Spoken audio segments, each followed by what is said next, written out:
عزیزان محترم واجب الاحترام سامعین کرام، اس سے پہلے کہ اپنے موضوع سے متصل ہوں، چاہتا ہوں کہ آپ کے اور آقا کے ہر اس عزادار کی حوصلہ افزائی کے لیے، دل جوئی کے لیے ایک جملہ کہہ دوں تاکہ آج کی یہ مجلس، تاکہ آج کی یہ عبادت منظور نظر ہو جائے، مقبول عند المعصومین ہو جائے۔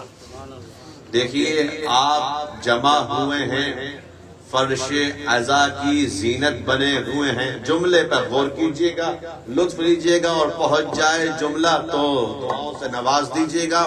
عزیزان محترم، آپ جمع ہوئے ہیں، بنام حسین یکجا ہوئے ہیں، اور اس فرش عزا پر آ کر اجر رسالت ادا کر رہے ہیں، گو کہ یا حسین کہہ رہے ہیں، گو کہ ہائے حسین کہہ رہے ہیں، کبھی لبیک یا حسین کہہ رہے ہیں، کبھی سینوں پر ہاتھ مار کر مظلوم کربلا کا نوحہ پڑھ رہے ہیں، ماتم کر رہے ہیں، اشک زاری کر رہے ہیں۔ عزیزان محترم، آپ کو معلوم ہے کہ آپ کیا کر رہے ہیں؟ آپ در حقیقت ایک دکھیاری دل والی ماں کی تمنا کو پورا کر رہے ہیں۔ آپ جو یا حسین کہتے ہیں، آپ جو سینوں پر ہاتھ مار کر آنکھوں سے آنسوں کے سمندر روا دوا کرتے ہیں، در حقیقت ایک دکھیاری ماں کے ارمان کو پورا کرتے ہیں۔ خوش نصیب ہے، خوش نصیب ہے وہ قوم کہ جو زہرا کی دعا سے خلق ہوئی ہے، خوش نصیب ہے وہ قوم کہ جس کے لیے جنت کی ضمانت سیدہ نے لی ہے۔ آپ جانتے ہیں میں موضوع سے متصل ہونے لگا ہوں، بس یہ چند جملے آپ کی حوصلہ افزائی کے لیے کہ آپ کو معلوم ہے کہ جب معلوم ہوا کہ بابا نے کہا کہ نہ آپ ہوں گی، نہ میں ہوں گا، نہ علی ہوں گے، نہ حسن ہوں گے، ماں تھی ممتا نے مجبور کر دیا، تڑپ کر کہہ دیا بابا پھر کون میرے حسین پر روئے گا؟ کہا بیٹا فکر نہ کر، اللہ اپنی قدرت خاص سے ایک قوم کو خلق کرے گا کہ جو اپنے غموں کو بھلا کر تیرے لال حسین کا غم منائیں گے۔ پر جب ماں نے سنا تو کہا بابا پس زہرا کا یہ وعدہ رہا کہ جنت میں نہ جائے گی جب تک اپنے لال حسین پر رونے۔ خوش نصیب ہیں عزیزان محترم، اجر رسالت کی ادائیگی کے لیے اور مجلس عزا سے خطاب کے لیے آپ کی حسین سماعتوں کے نظر سورہ البقرہ کی آیت نمبر 247 کی تلاوت کی، کہ جس میں اللہ تبارک و تعالی نے معیار بتلایا ہے کہ اللہ کا جو نمائندہ ہوگا، اللہ کی طرف سے جو چنندہ ہوگا، منتخب شدہ ہوگا، اس کا معیار کیا ہوگا۔ توجہ میری طرف رکھیں، اس لیے کہ ایک خاص منزل پر لے جا کر ایک خاص مطلب آپ کی حسین سماعتوں کے نظر کرنا چاہوں گا۔ اور یاد رکھیے کوئی بڑا بول مبالغہ آرائی نہیں ہے، بس اعتماد ہے تو اس پاک منبر اور فرش عزا اور ذکر علی پر کہ جیسے ہی نتیجہ آپ تک پہنچے گا آپ کا چہرہ پھولوں کے مانند بھی کھلے گا اور سینہ فقر سے گزبر بھی چوڑا ہوگا۔ اللہ نے معیار بتلایا کہ جب 246 آیت اور پھر 247 آیت شان نزول پس منظر سماعت فرمائیے۔ قوم ہے بنی اسرائیل کی، آیت میں نام نہیں ہے، آئی جناب موسیٰ کے بعد کسی ایک نبی کی طرف اور ہاتھوں کو جوڑ کر کہنے لگی وہ قوم بنی اسرائیل کی، یا نبی اللہ، یہ جو جالوت ہے یہ ظالم جابر فاسق حکمراں ہے. ہم چاہتے ہیں کہ آپ اپنے رب سے التجا کیجئے کہ وہ ہمارے لیے معین کر دے. توجہ، معین کر دے.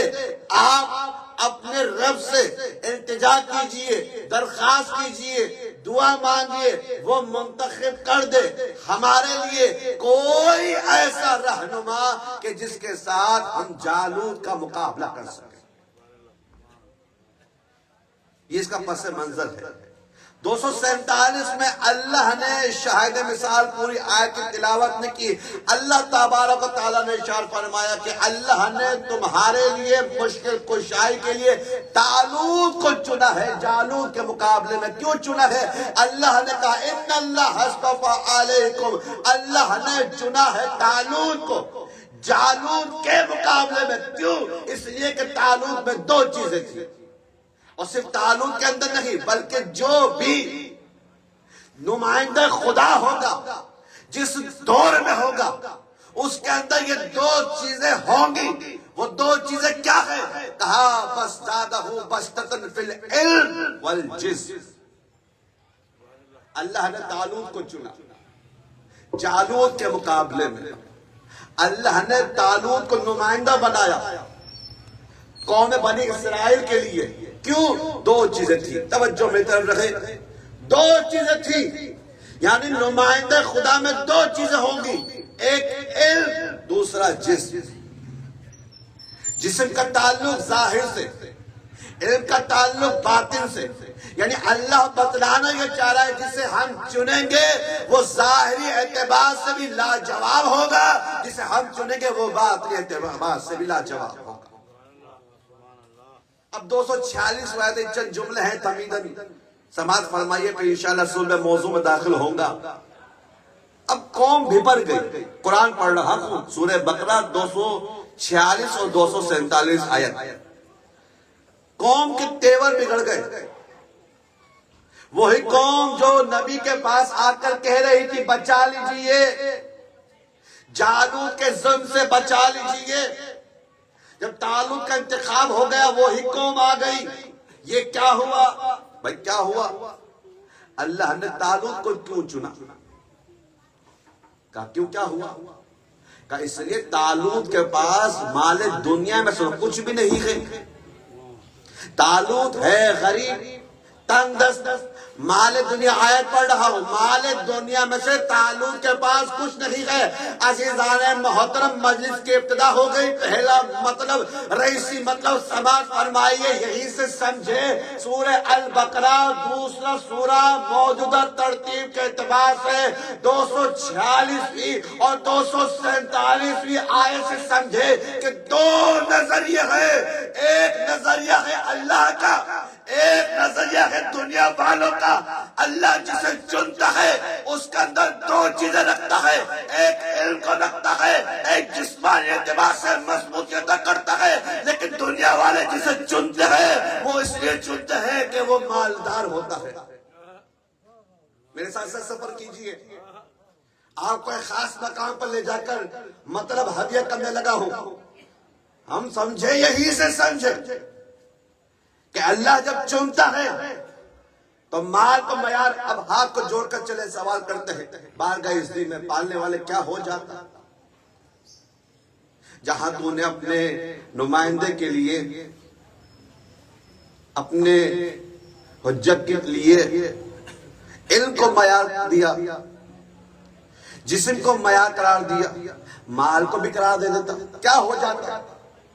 بھائی نہیں، حاطف غیبی سے صدا آئے اے سفیر علی تجھے کیا معلوم، ہم حال کے آئینے میں مستقبل کو پڑھ رہے ہیں. مال کو اگر معیار قرار دیتا، توجہ توجہ توجہ، ہاتھوں کو جوڑ کر بارگاہ عزت میں سوال کرنے لگا ہوں پالنے والے کیا ہو جاتا اگر علم اور جسم کی طرح اپنی حجت کے لیے مال کو بھی معیار قرار دیتا تھا؟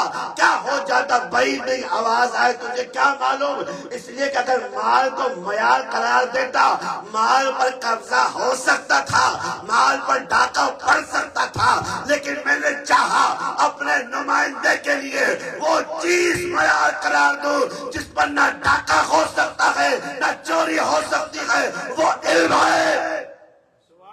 جسے میں بناؤں گا وہ عالم ہوگا، جسے میں چنوں گا وہ باب مدینہ العلم ہوگا، جسے میں چنوں گا وہ عالم علم لدنی ہوگا، جسے میں چنوں گا وہ خطیب منبر سلونی ہوگا، جسے میں چنوں گا وہ باب مدینہ العلم ہوگا، وہ مصباح الہدا ہوگا، وہ منار الہدا ہوگا، وہ مرکز دار انعام ہوگا، وہ مشکل کشا ہوگا، وہ مظہر العجائب الغرائب ہوگا، وہ حلال مشاکل ہوگا، وہ برج انما ہوگا، وہ نیر کعبہ ہوگا، وہ سلطان انس والجان ہوگا، وہ متاع رب جلیل ہوگا، وہ ساقی کوثر ہوگا، وہ استاد جبرائیل ہوگا، وہ صاحب ذوالفقار ہوگا، وہ کلمت الرحمن ہوگا، وہ مفسر قرآن ہوگا، وہ عالم علم لدنی ہوگا، وہ دوش نبی کا سوار ہوگا، وہ قاتل قاسدین و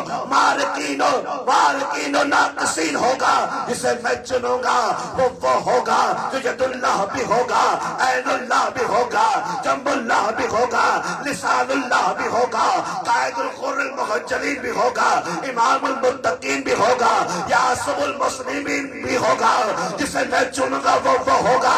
جب عرش منیر پر پہنچے گا تو اولا بنے گا، جب منبر خدیر پر پہنچے گا تو مولا۔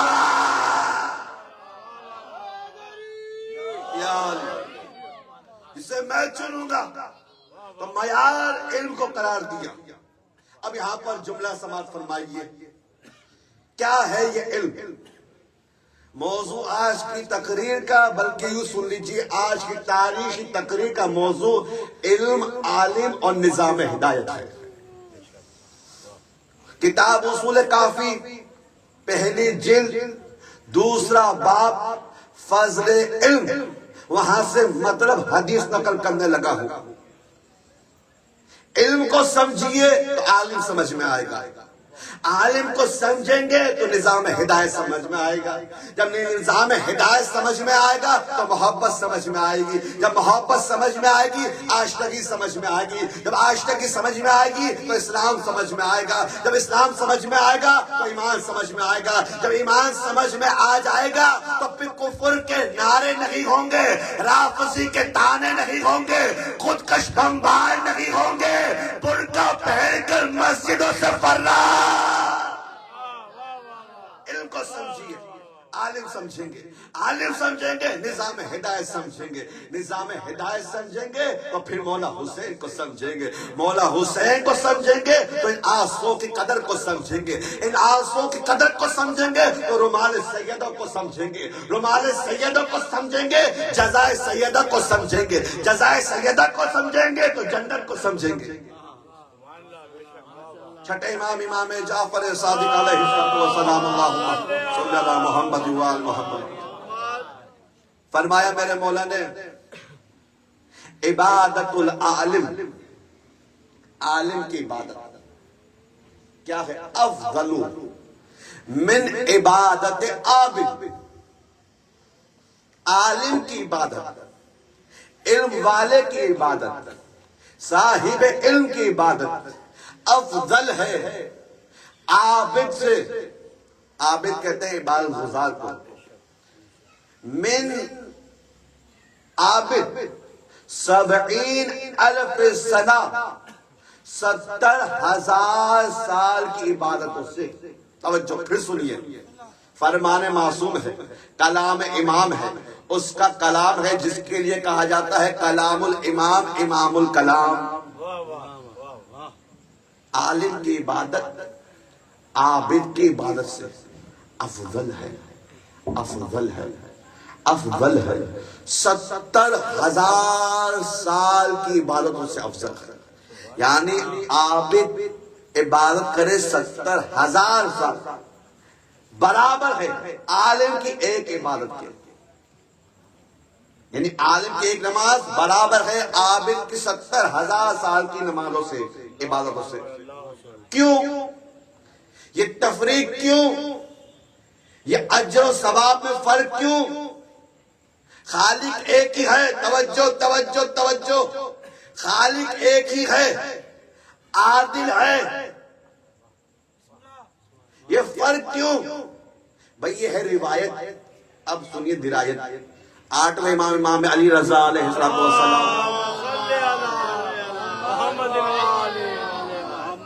آقا نے فرمایا حدیث تروی خیر من حدیث تدری خیر من الف حدیث تروی۔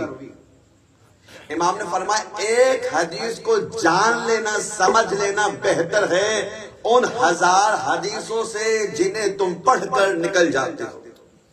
تو آئیے غور کرتے ہیں، 8ویں امام کے فرمان پر عمل کرتے ہیں۔ ان مطالب کو جو الفاظ میں نہیں ہے، پس پردہ ہیں، ان کو نکالتے ہیں اور چلے میں ایسا سفر کیجئے مجہول سے معلوم کی جانب۔ کیا وجہ ہے عابد کی 70,000 سال عالم کی ایک عبادت برابر ہے، برابر ہے، برابر ہے؟ مثال دیتا چلو تاکہ بات واضح ہو اور پھر نتیجہ ہدیہ کروں گا۔ عزیزان محترم، میں نے بہت سوچا، غور کیا، اس نتیجے پر پہنچا کہ پانی کنویں کا ہے پاک، ایک پانی ہے کنویں کا، ایک پانی ہے سمندر کا۔ سمندر کا کنویں کا پانی ہے پاک، سمندر کا پانی بھی ہے پاک، کنویں کا پانی ہے طاہر، سمندر کا پانی بھی ہے طاہر، کنویں کا پانی ہے مطہر، سمندر کا پانی بھی ہے مطہر۔ عزیزان محترم، عابد عبادت کرے، عابد بھی عبادت کرے، عالم بھی، فرق کیا ہے؟ فرق یہ ہے کہ جس طرح سے کنویں کا پانی طاہر ہے، مطہر ہے، سمندر کا پانی بھی طاہر ہے، مطہر ہے، لیکن فرق یہ ہے سمندر اور کنویں کے پانی میں، کنویں کا پانی جہاں ہے بس وہی جگہ پاک ہے، سمندر جہاں جہاں سے گزرتا ہے وہاں وہاں کو جگہ کو پاک کرتے ہوئے گزرتا ہے۔ اب سمجھے، عابد کی عبادت ہے اپنے لیے، عالم جہاں جہاں سے گزرتا ہے خوشبو علم کو بانٹتے ہوئے، خوشبو علم کو بانٹتے ہوئے گزرتا ہے۔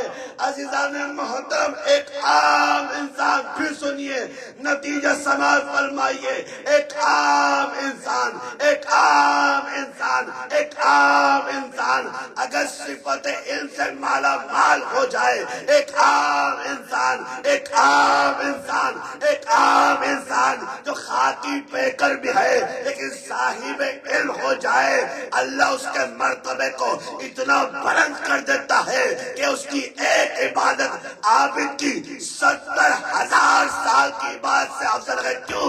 اس لیے کہ علم ہے، اس لیے کہ علم ہے، اس لیے کہ علم ہے۔ ارے جب ایک عام آدمی کے پاس علم آ جائے، 70,000 سال کی عبادتوں سے اس کی ایک عبادت افضل ہو جائے تو پھر کیا کہنا اس کا جو باب مدینہ تو علم ہے۔ اب سمجھے کیوں رسول نے فرمایا تھا ضربت علی یوم خندق افضل من عبادت ثقلین۔ ارے باب مدینہ تو علم علی کی ایک ضربت خندق کے دن ثقلین کی عبادت، ثقلین کی بولا سلامت رکھے یا علی ایک ضربت۔ اللہم صلی اللہ محمد و آل محمد وعجل بولا سلامت رکھے۔ مادر حسین آپ سے راضی ہوں، اللہ معیار سماعت کو اسی طرح سے بلند رکھے۔ تو علم اگر کسی کے پاس آ جائے تو اس کی عبادت افضل ہو جائے، 70,000 سال کی عبادت سے افضل ہو جائے تو پھر جو باب مدینہ تو علم کہلائے۔ عزیزان محترم، سورہ الگ 30واں پارے میں موجود مشہور و معروف سورہ، اور اس کی چند آیتوں کی تلاوت کروں گا میں تاکہ فرق واضح ہو سکے امت میں اور سردار امت میں، تاکہ فرق واضح ہو سکے امت میں اور فقر امت میں۔ سورہ علق 30واں پارہ ذہنوں میں یہ حوالہ محفوظ رہے۔ ارشاد پروردگار ہوا بسم اللہ الرحمن الرحیم، اقرا بسم ربک الخلق، خلق الانسان من علق۔ پڑھو اے حبیب اپنے رب کے نام سے جس نے خلق کیا، اور خلق کیا انسان کو من علق جمع ہوئے خون سے۔ پھر آگے چل کر کچھ آیتیں چھوڑ کر اللہ نے ارشاد فرمایا اے انسان جسے میں نے خلق کیا ہے ایک جمع ہوئے لوتھڑے سے، خون کے لوتھڑے سے۔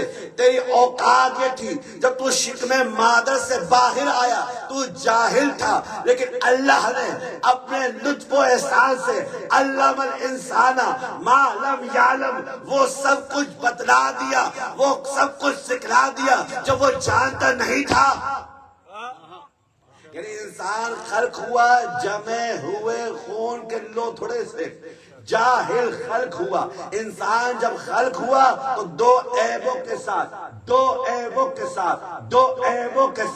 ہر انسان، چاہے غریب ہو، چاہے امیر ہو، چاہے دیہاتی ہو، چاہے شہری ہو، چاہے مغربی ہو، چاہے مشرقی ہو، چاہے گورا ہو، چاہے کالا ہو، چاہے مرد ہو، چاہے عورت ہو، ہر انسان جب خلق ہوتا ہے دو عیبوں کے ساتھ خلق ہوتا ہے۔ پہلا عیب یہ ہے کہ وہ جاہل ہوتا ہے، تبھی تو علم الانسان ما لم یعلم، اور دوسرا عیب یہ ہے کمزور پیدا ہوتا ہے۔ ایسا ہے کہ نہیں؟ اور میرے ساتھ ساتھ سفر کیجئے گا، سماعتیں بیدار ہے نا، اس لیے کہ جو یہاں بیدار ہے وہ وہاں بھی بیدار ہوگا۔ انسان خلق ہوا دو عیبوں کے ساتھ۔ انسان جب شکم مادر سے آیا، دنیا فانی میں آ کر کھولی، دو عیب کے ساتھ آیا۔ پہلا عیب یہ جاہل پیدا ہوا، اللہ نے علم دیا، اللہ نے سکھلایا، استاد کو مربی کو وسیلہ بنایا۔ اور دوسرا عیب یہ تھا کہ انسان کمزور پیدا ہوا، اتنا کمزور کہ اگر جسم پر مکھی بھی بیٹھ جائے، توجہ، اس لیے کہ وہ ذکر کرنے لگا ہوں جو وسائل کا محتاج نہیں ہے۔ اور یہ خدا داد مملکت پاکستان کا شہر قائد کراچی ہے جس نے اس بات کو ثابت کیا ہے کہ آندھی آئے، طوفان آئے، بارشیں آئے، سختیاں آئے، پابندیاں آئے، جو نہ رک سکا تھا وہ ذکر حسین ہے، جو قیامت تک جاری رہے گا وہ ذکر حسین۔ اس لیے کہ ذکر وسائل کا محتاج نہیں ہے۔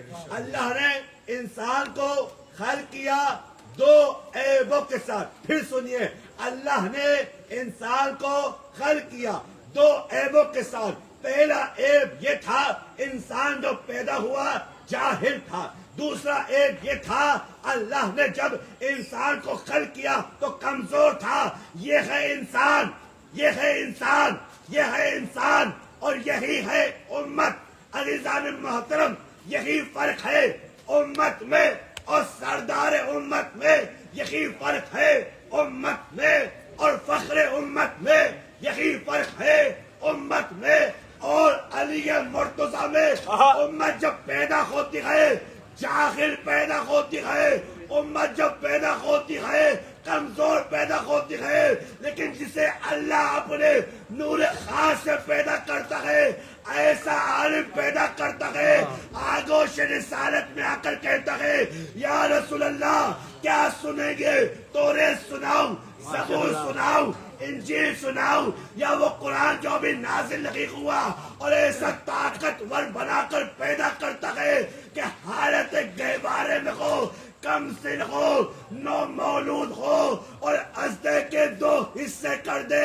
ہم سمجھے، یہی سے سمجھے کہ خلیفہ الہی وہ نہیں ہوگا جو ازدے کو دیکھ کر رو دے، بلکہ خلیفہ الہی وہ ہوگا جو حالت سے گہوارے میں اللہ اجگر کو چیر. سبحان اللہ.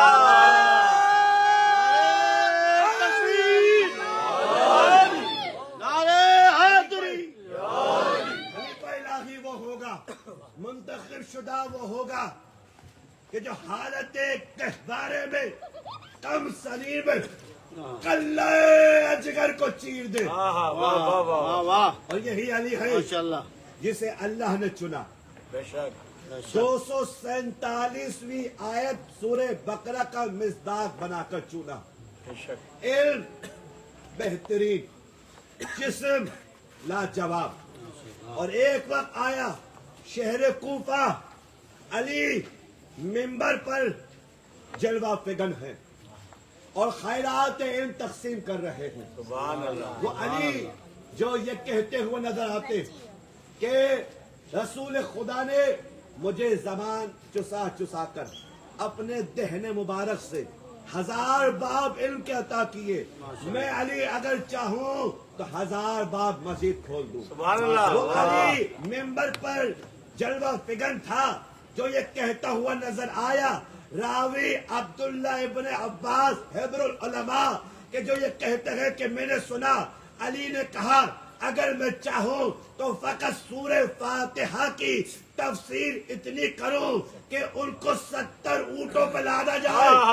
سبحان اللہ. سبحان اللہ. سورہ ہود ہے، بلکہ 11واں سورہ ہود ہے اور اس کی 6 آیت کہ مولا نے فرمایا بسم اللہ الرحمن الرحیم وما من دابۃ فی الارض الا علی اللہ رزقها. توجہ کہ زمین و آسمان میں، زمین میں کوئی ایسی مخلوق جو پائے نہیں ہے مگر یہ کہ اس مخلوق کا رزق اللہ نے پہلے سے اس کے لیے وقف کر دیا ہو. توجہ توجہ توجہ. بسم اللہ. اس کا کلام، اس کا فرمان نقل کرنے لگا ہوں کہ جب جو کلام کرتا تھا میرا مولا تو زمانہ کہتا تھا کہ کلام العلی دون کلام الخالق ولیکن فوق کلام المخلوق. ارے علی جب بولتے ہیں تو اللہ کے کلام سے نیچے لیکن مخلوقات کے کلام سے اوپر. درود پڑھ محمد وآل محمد.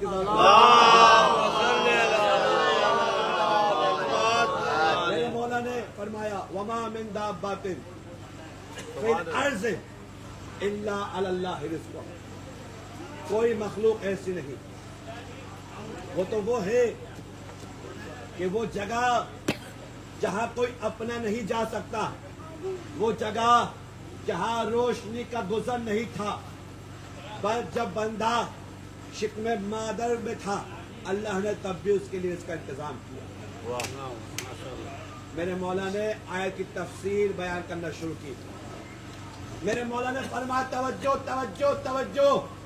اے آقا علی کے چاہنے والوں، اے مولا علی کے نمک خواروں، تمہارے مولا رزق کو بیان کرنے لگے ہیں اور سورہ ہود کی آیت نمبر 6 کی تفسیر کرنے لگے ہیں. فرمایا کہ رزق کی 2 قسمیں، رزق کی 2 قسمیں ہیں.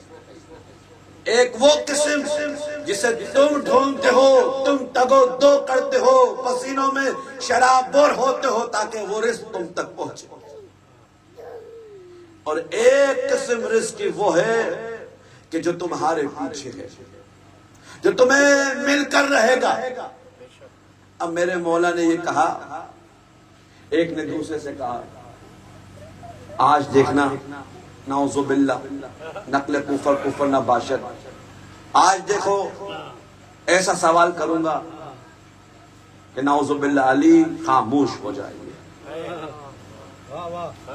علی یہ بتائیے آپ نے کہا کہ اس کی ایک قسم یہ ہے کہ جو اس کے پیچھے پیچھے،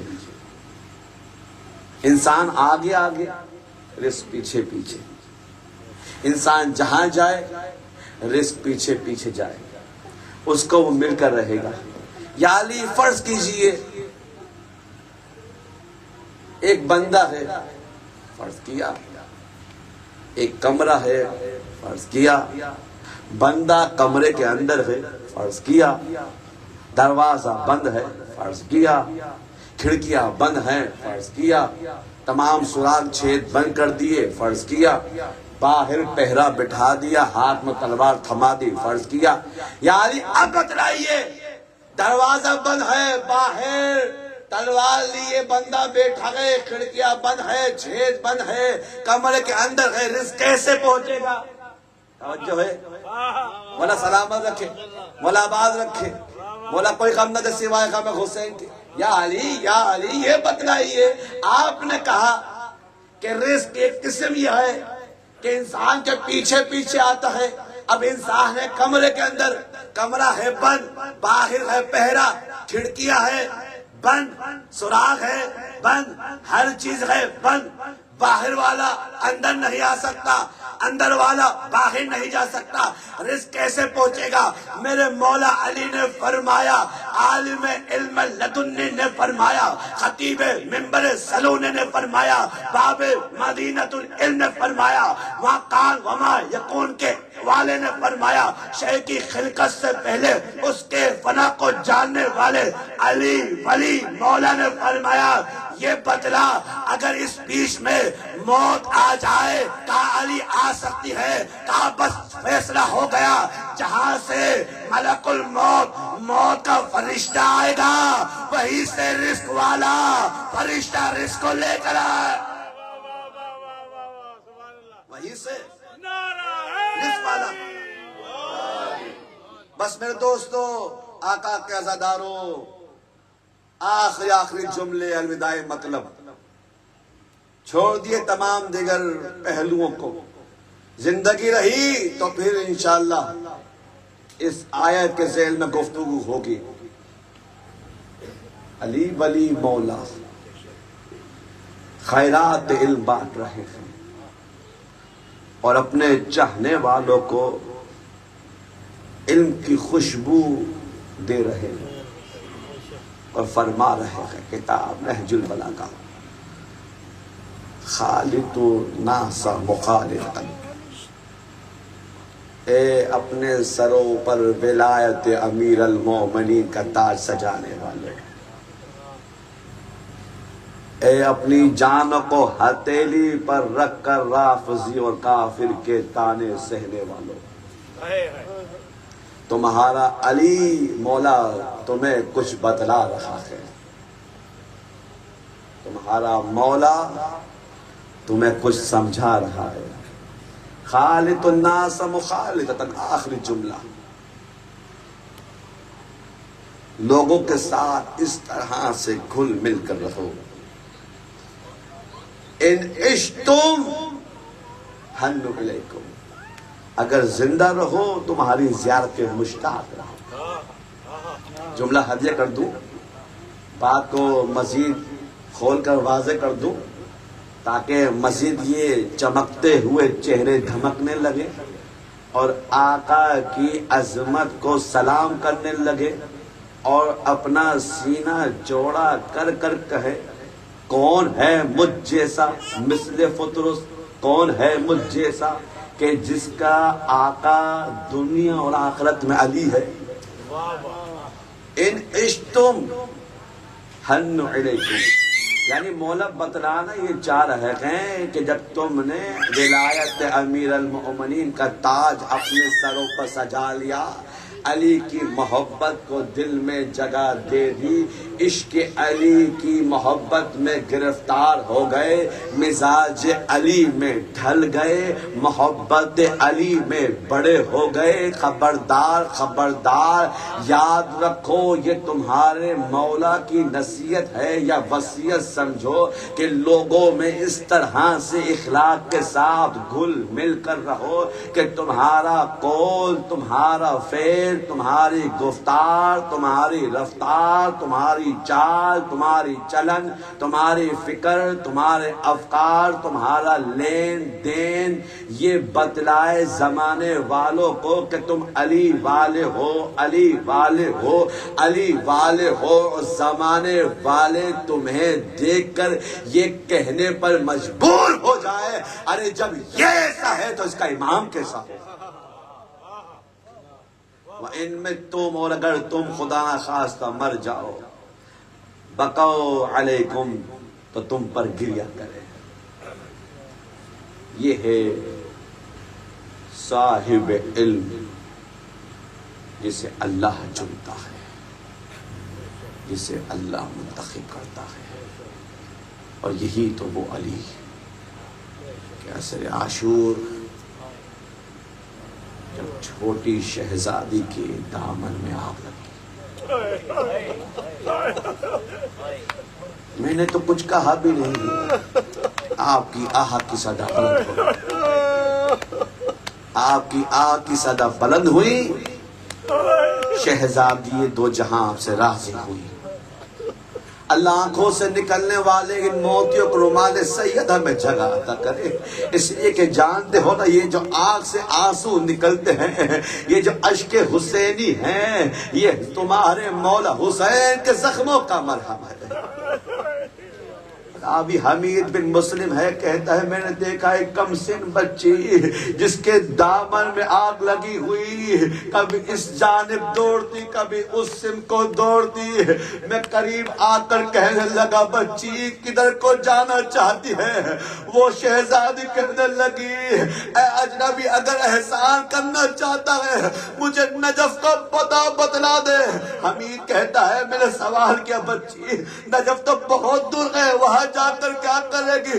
وہ کہنے لگی ارے وہاں میرا دادا علی رہتا ہے، ارے میں اپنے دادا علی سے۔ اللہ اکبر، اجرکم اللہ، اجرکم الزہرا، جزاک اللہ، جزاک اللہ۔ اللہ کوئی غم نہ دے سوائے غم حسین کے، میرا دادا مشکل کشا ہے، ارے میں اپنے مشکل کشا دادا علی سے اپنی غربت بیان کروں گی۔ دادا میرے دامن کو آگ لگ گئی، دادا میرے سر سے ندا چھین لی گئی، دادا میرے نقصان زخمی ہے، ارے دادا میرے کانوں سے گوش والے۔ اجرکم اللہ، اجرکم الزہرا۔ رونے والوں کتاب سردار کربلا سے یہ روایت نقل کرنے لگا ہوں۔ ملون یزید کہتا ہے ملون شمر سے اے شمر تو بہت شقی القلب ہے، رونے والوں قیامت کا جملہ ہے، اگر جملہ سب ہو جائے مجھے معاف کر دینا، روایت نہ ہوتی میں کبھی نہ پڑھتا۔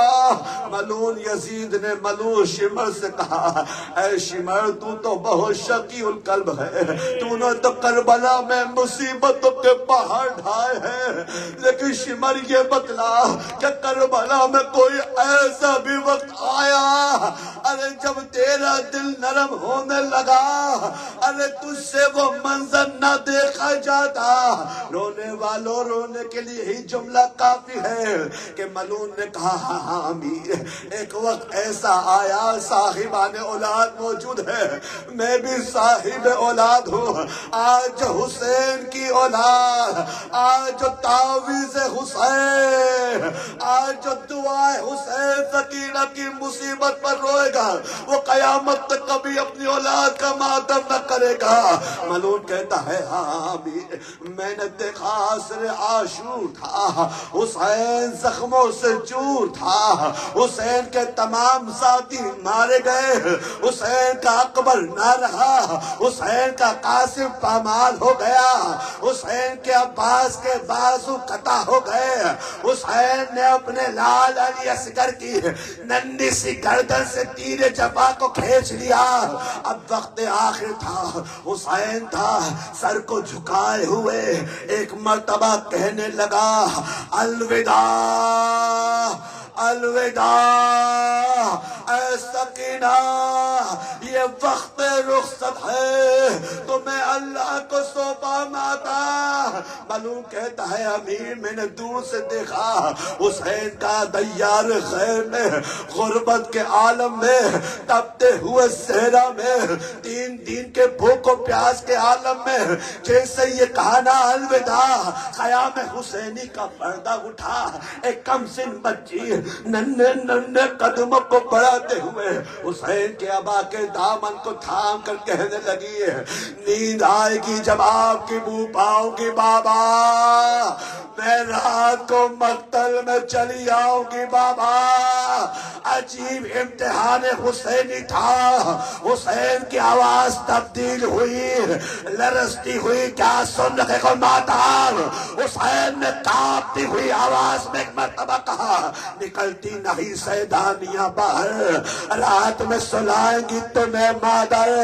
حسین نے ایک مرتبہ ننھے ننھے ہاتھوں کو ارے سکینہ شہزادی کے ہاتھوں کو ابا کے دامن سے ہٹایا، ابا کے دامن سے ہٹا کر اللہ جانے یا حسین جانے یا وہ تمہارا امام جانے جو آج بھی پسے پردہ حسین کی ہی مظلومیت کو ارے سوچ کر خون کے پرسا دیتا ہے۔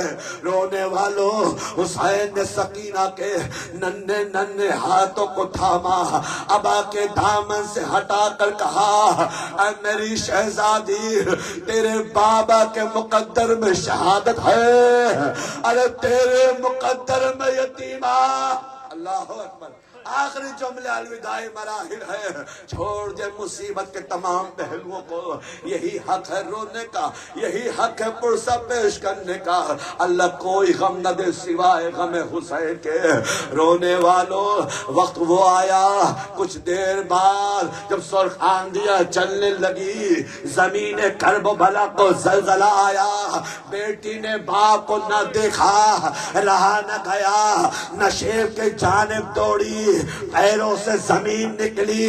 اللہ نہ کرے کبھی کسی بیٹی کو، کبھی کسی کم سن بچی کو یہ وقت دیکھنا نصیب ہو جو تمہاری آقا زادی نے دیکھا۔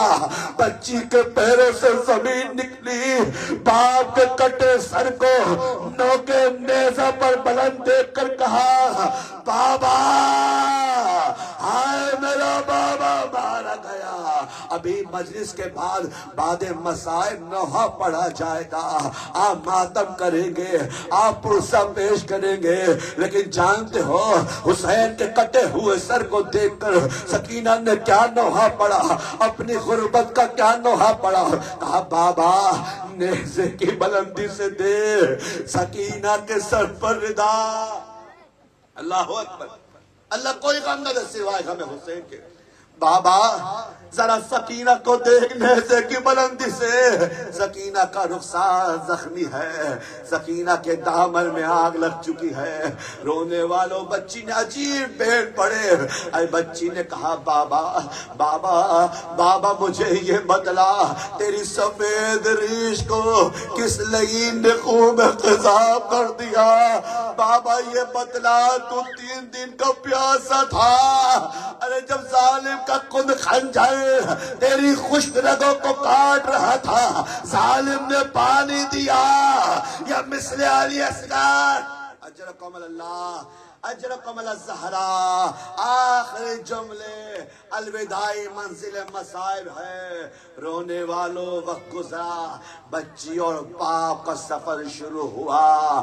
بچی نے کبھی باپ کو نوکے نیزہ کی بلندی پر قرآن کی تلاوت کرتے ہوئے سنا، بچی نے کبھی باپ کے سر کو زمین کی زینت بنتے ہوئے دیکھا، بچی نے کبھی باپ کو ظالم ملعون یزید کے تش پر دیکھا، ارے بچی نے کبھی آخری جملہ الوداعی پرسا، بچی نے کبھی زندان میں باپ کے کٹے سر کو دیکھا۔ ایک مرتبہ جب ملا ہے بچی کو باپ کا کٹا سر، رونے والوں قیامت کے جملے ہیں، سر حسین کا کیا ملنا تھا؟ ارے وہ سکینہ کا دل جو غموں سے بھرا ہوا تھا ایک مرتبہ پھٹ گیا۔ بچی نے ننھے ننھے ہاتھوں سے باپ کی بکھری ہوئی زلفوں کو، حسین کی گرد آلو زلفوں کو سوارنا شروع کیا، سوارتی جاتی، غرض کو دور کرتی جاتی۔ کبھی بچی حسین کے اس رخسار کا بوسہ لیتی، کبھی بچی حسین کے اس رخسار کو چومتی اور رو کر کہتی آخری جملے، ہو گئی مجلس تمام، ہو گیا گریہ قبول۔